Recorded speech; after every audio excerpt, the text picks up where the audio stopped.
Hello guys, today we gonna talk about the Apple iPhone 4s. Yet it is old device, but still interesting to know. The iPhone 4S is almost identical in outward design to the iPhone 4, which might irk those that like to show that they've got the most up-to-date device from Apple when out and about with friends. However, the flip side of this is that things like the plethora of iPhone 4 covers on the market at the moment will still fit. Apple has slightly changed the design of the iPhone 4S somewhat though, by changing to a dual-band aerial design, making sure it doesn't encounter an embarrassing repeat of antenna gate we had to endure with the iPhone 4. With 8 megapixel at its disposal, the iPhone 4S produces images that are roughly 3 megapixel larger than its predecessor.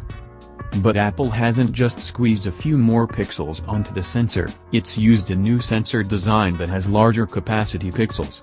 This means that each pixel receives more light and generates a stronger signal, so images have less visual noise to produce a more attractive and well-defined snap. Apple has also used a new lens with an aperture of f/2.4. In photographic circles this is quite a big deal, as it lets in more light to allow faster shutter speeds in darker situations and thus helps keep motion blur at bay. A wide aperture is also useful because it means the depth of field, or sharp zone, can be restricted to isolate the subject from its background. This is only really likely to come into play when shooting objects close up with the iPhone 4S.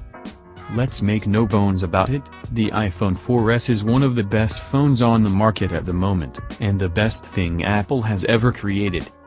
It's got all the right bits right, good camera, slick web browser, quality screen, and made it all work together in the way we've come to expect.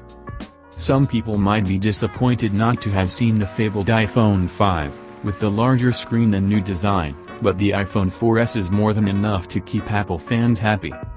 Simply put, if you've got an iPhone 4, you don't need to upgrade, as long as you update to iOS 5, but for anyone else on an older device, or hankering after finally making the jump to an iPhone, you should run down to the shops and pick one up now, you won't regret it.